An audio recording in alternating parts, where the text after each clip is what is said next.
മഴക്കെടുതിയിൽ നട്ടം തിരിയുമ്പോൾ രാഷ്ട്രീയവാദങ്ങൾ അങ്ങനെ ചൂടുപിടിക്കുകയായിരുന്നു. മുഖ്യമന്ത്രിയുടെ ഉദ്ഘാടനം, മുഖ്യമന്ത്രിയുടെ വിരുന്ന്, മുഖ്യമന്ത്രിയുടെ ഹെലികോപ്റ്റർ യാത്ര, ഇതെല്ലാം ചർച്ചയായി, വിമർശനങ്ങൾ ഉയർന്നു. ഇന്നത്തെ വാർത്താ സമ്മേളനത്തിൽ സ്വാഭാവികമായും ചോദ്യങ്ങൾ ഉയരുക തന്നെ ചെയ്യും. ഉത്തരവുമുണ്ടായി. പക്ഷേ ചോദ്യങ്ങൾക്കായിരുന്നുവോ ഉത്തരം എന്ന പ്രധാനപ്പെട്ട ചോദ്യമുണ്ട്.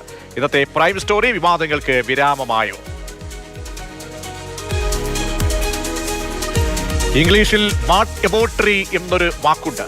നമുക്ക് നേരെ ഒരു ചോദ്യം വരുന്നു, അല്ലെങ്കിൽ ഒരു ആരോപണമോ വിമർശനമോ, അതിന് കൃത്യമായ മറുപടി ഇല്ലെങ്കിൽ തിരിച്ചങ്ങോട്ട് രണ്ട് ചോദ്യവും ആരോപണവും ഉന്നയിക്കാം. ആശയവിനിമയത്തിലെ പ്രതിരോധ സംവിധാനത്തെ വാട്ട് എബൌട്ടറി എന്ന് വിളിക്കാം. ഇന്ന് മുഖ്യമന്ത്രിയുടെ വാർത്താ സമ്മേളനത്തിൽ വാട്ട് എബൌട്ടറിയുടെ അയ്യരുകളിയായിരുന്നു.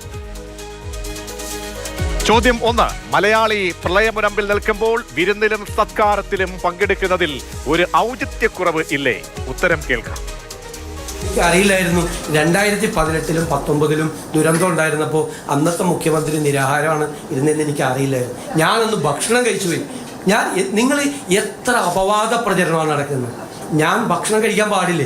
3 മണിക്കാണ് ഞാൻ ഭക്ഷണം കഴിക്കുന്നത്.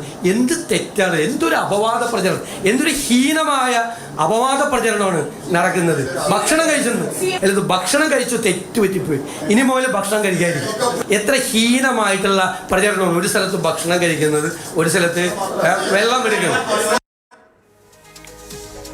ആരെങ്കിലും മുഖ്യമന്ത്രി പട്ടിണി കിടക്കണമെന്ന് പറഞ്ഞോ? ഇല്ല.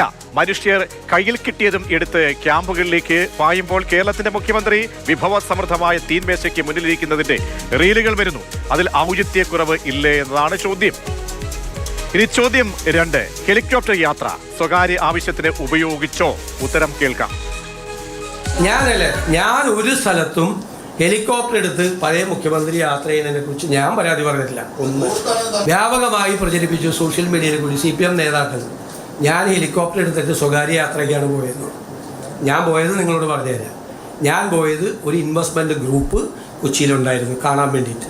കാരണം കഴിഞ്ഞ ഗവൺമെൻറ് അടുത്ത സെപ്റ്റംബർ 19 വരെ ഈ ഹെലികോപ്റ്റർ വാടകയ്ക്ക് എടുത്തിട്ടിരിക്കുകയാണ്. ഗവൺമെൻറ് 5 മാസം വാടക കൊടുത്തിട്ടില്ല. ഒരു മാസം 80 ലക്ഷം രൂപ വെച്ച് 25 മണിക്കൂർ മിനിമം ഫ്ലൈ ചെയ്യണം. അത് ഫ്രീ ആണ്. 25 മണിക്കൂർ ഫ്ലൈ ചെയ്യണം മിനിമം. 25 മണിക്കൂർ അത് ഫ്രീ ആണ്. അത് ചെയ്തില്ലെങ്കിലും ഈ 80 ലക്ഷം രൂപ കൊടുക്കണം. മുഖ്യമന്ത്രി ആയിരുന്ന സമയത്ത് പിണറായി വിജയൻ പാർട്ടി സമ്മേളനത്തിൽ പങ്കെടുക്കാൻ ഹെലികോപ്റ്റർ ഉപയോഗിച്ചിട്ട് അത് ഈ ഡിസാസ്റ്റർ മാനേജ്മെൻറ്റിൻ്റെ ഫണ്ടിൽ നിന്ന് ആ പൈസ കൊടുത്തിട്ടുണ്ട്. എന്നെ കൊണ്ട് ആ ചരിത്രം ഒന്നും പറയിപ്പിക്കരുത്. ഇവിടെ മുഖ്യമന്ത്രിക്ക് സംശയത്തിന്റെ ആനുകൂല്യം നൽകാം. ഏത് കമ്പനിയാണെന്നും അദ്ദേഹം പറയേണ്ടതേയില്ല. എന്നാലും ഒരു സംസ്ഥാനത്തിന്റെ മുഖ്യമന്ത്രിയെ ഇങ്ങോട്ട് വന്ന് കാണാമെന്നല്ലേ പൊതുവെ കമ്പനികളൊക്കെ പറയാറ്. ഇനിയും ചോദ്യങ്ങൾ ഉണ്ടായിരുന്നു. സ്വർണ്ണക്കടയുടെ ഉദ്ഘാടനം തുടങ്ങി പലതും. പക്ഷേ എല്ലാവരും കൂടി ചോദ്യം ചോദിച്ചുവെന്ന് പറഞ്ഞങ്ങ് നിർത്തി.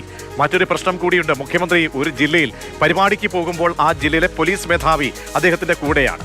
മലപ്പുറത്ത് ചൈത്ര തെരേസ ജോണും കോഴിക്കോട് ഷൗക്കത്ത് അലിയും. ഇവർ ആരാണ്? ജില്ലയിൽ ദുരന്ത നിവാരണത്തിന് ചുക്കാൻ പിടിക്കേണ്ട ഉദ്യോഗസ്ഥർ.